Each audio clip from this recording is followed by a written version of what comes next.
Hello, good morning the students of class 7th। जैसे कि हमने पहले चैप्टर नंबर 2 जो आपका एसएसटी का है वो पढ़ा था, इनसाइड आवर अर्थ। हमारे अर्थ के अंदर का जो पार्ट है, जो सतह होती है, उसके बारे में बताया गया था। जो पार्ट फर्स्ट हमारा पहले ही कंप्लीट हो गया था, तो चलिए हम पार्ट सेकंड स्टार्ट करते हैं। हम बात कर रहे थे इग्नियस रॉक्स की, तो यहाँ हमारा यहाँ तक हो चुका था। ठीक है। The word igneous means comes out of fire. They are also known as primary rocks or parent rocks because these rocks were first to form, and all other rocks derived from these. There are two types of igneous rocks: extrusive igneous rocks and intrusive igneous rocks. Molten magma which comes out from the interior of the earth on its surface through joints and cracks in rocks is called lava. This lava rapidly cools down and becomes solid. Rocks formed in such a way are called extrusive igneous rocks. Owing to rapid cooling of lava, they have a very fine grained structure. For example, basalt rocks. The Deccan Plateau is made up of basalt rocks. At some depth, when the heat is not enough, the lava starts cooling down slowly. Solid rocks so formed are called intrusive igneous rocks. For example, granite. Strong grinding stones used to grind grains and spices are made up of granite. तो जैसा कि हमने पहले पढ़ा था, यहाँ पर हम शेल और खनिज के बारे में पढ़ रहे हैं। तो मुख्य रूप से जो टाइप्स ऑफ रॉक्स है, 3 टाइप्स की होती है। आग्नेय शेल जो कि इग्नियस रॉक्स है, अवसादी जो कि सेडिमेंट्री होगी, और थर्ड है आपकी कायांत्रित जो कि मेटामॉर्फिक शेल होगी, है ना। तो अब हम यहाँ पढ़ रहे हैं इसके बारे में, आग्नेय के बारे में, जो कि इग्नियस रॉक्स है। तो द्रवित यानी कि लिक्विड फॉर्म में जो मैग्मा जो ठंडा होकर ठोस हो जाता है, सॉलिड हो जाता है, इस प्रकार बने शेल को आग्नेय शेल कहते हैं, यानी कि इग्नियस रॉक्स कहते हैं। इन्हें प्राथमिक शेल भी कहा जाता है। आग्नेय शेल 2 प्रकार की होती है, अंतर्भेदी शेल और बहिर्भेदी शेल। यहाँ पर आपको दे रखा है, 2 पार्ट्स दे रखे होंगे इसके। तो 2 टाइप्स की है, जैसे कि एक्सट्रूसिव इग्नियस रॉक्स और इंट्रूसिव इग्नियस रॉक्स। इनके मैंने हिंदी आपको बता दी है। तो आप क्या ज्वालामुखी से निकलने वाले लावा की कल्पना कर सकते हो, किस तरह से होता है वो, उसमें से क्या क्या निकलता है, माग्मा निकलता है, या वो क्या क्या चीज़ें उसमें से आती है। ठीक है, तो इसके बारे में हमें पता करना है इसमें। तो वास्तव में क्या होता है, आग की तरह लावा, लाल द्रवित मैग्मा ही लावा है, जो पृथ्वी के अंदर आंतरिक भाग से निकलकर सतह पर आता है। जब द्रवित लावा पृथ्वी की सतह पर आता है तो यह तेजी से ठंडा होकर ठोस बन जाता है, सॉलिड फॉर्म में आ जाता है।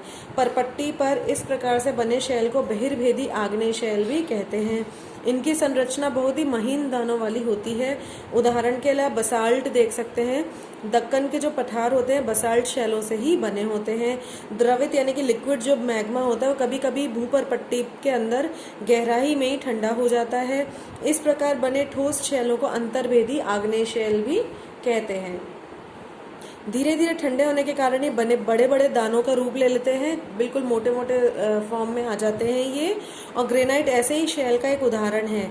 लेई यानी कि मसालों तथा दानों का चूर्ण बनाने के लिए जिन अपघर्षण पत्थरों का उपयोग होता है वे ग्रेनाइट के बने हुए होते हैं। जैसे यहाँ देख सकते हैं, ग्रेन्स एंड स्पाइसेस की बात हो रही है। यहाँ पर शेल लुढ़क कर, चटक कर और एक दूसरे से टकराकर छोटे छोटे टुकड़ों में टूट जाती है।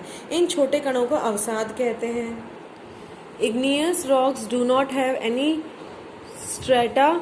All through lava solidifies layer upon layer. Water does not penetrate these rocks except through cracks. They do not contain fossils remains of animals and plants, as they are formed from molten rocks in which life form does not survive. Second, sedimentary rocks. Rocks roll down, hit each other and crack, and they are broken down into small fragments. Weathering is the long process of breaking of rocks, expanding by the heat of the sun in the day and contracting by cooling at night. Erosion is the wearing away of the rocks by water, wind and ice.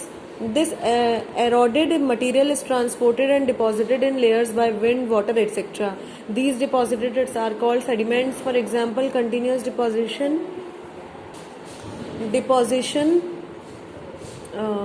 where it is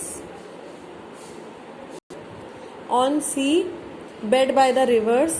They may also sediments and compressed by the huge burden of the upper layers and hardened to form layers of rocks. These types of rocks are called sedimentary rocks. For example, sandstone is made from grains of sand.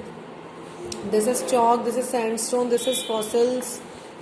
Some sedimentary rocks. Sedimentary rocks cover about 75% of the Earth's crust. They have a layered arrangement. Hence, they are also known as stratified rocks. Sedimentary rocks may contain rock pieces of various types and or fossil fuels, coal or oil.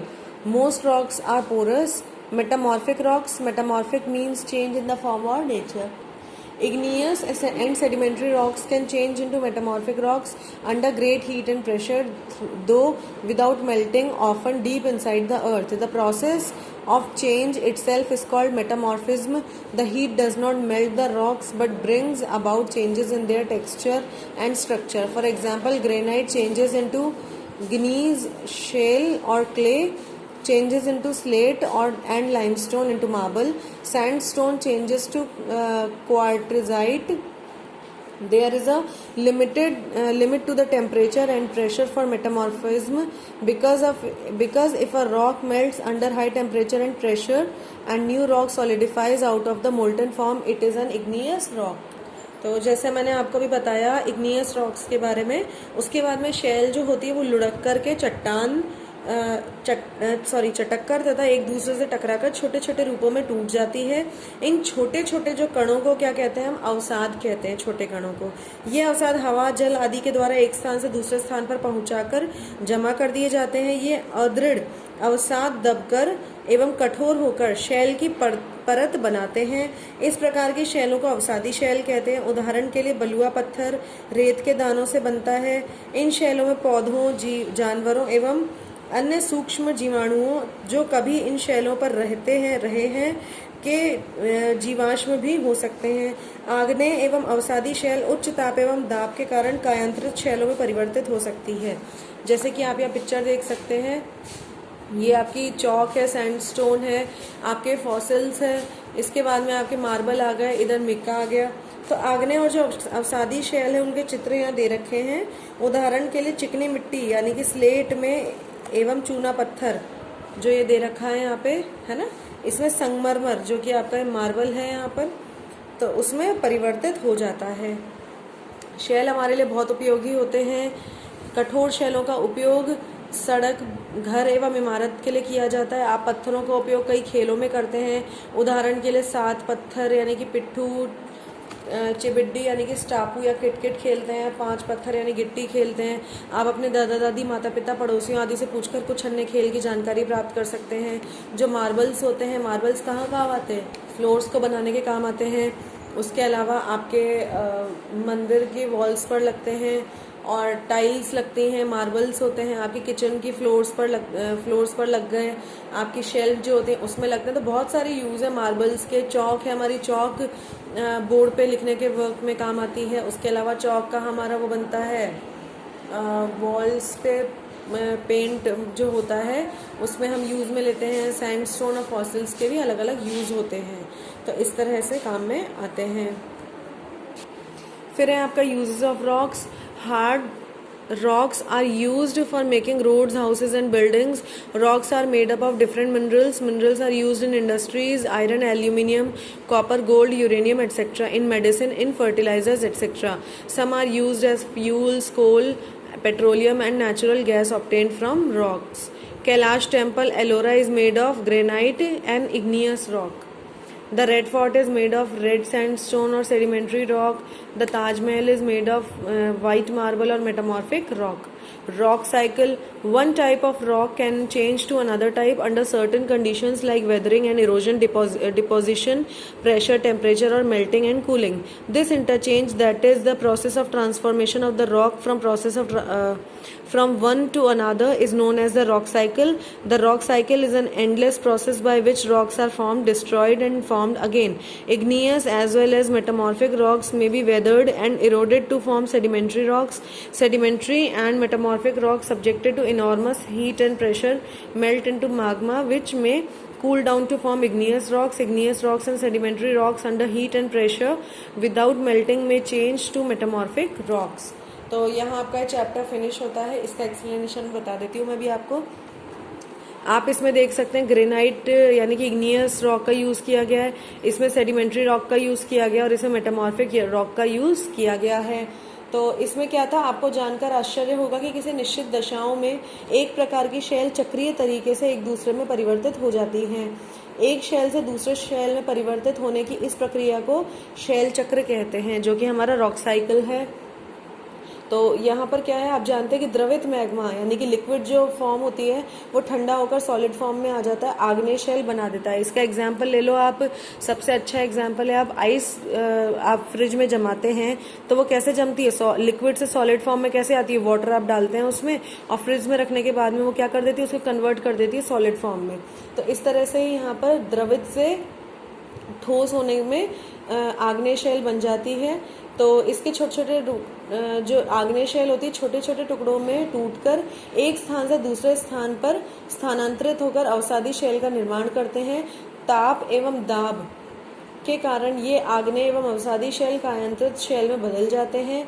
अत्यधिक temperature एवं दाब यानी pressure के कारण कायांतरित shell पुनः पिघल जाती है और फिर से द्रवित यानी कि लिक्विड मैग्मा बन जाती है।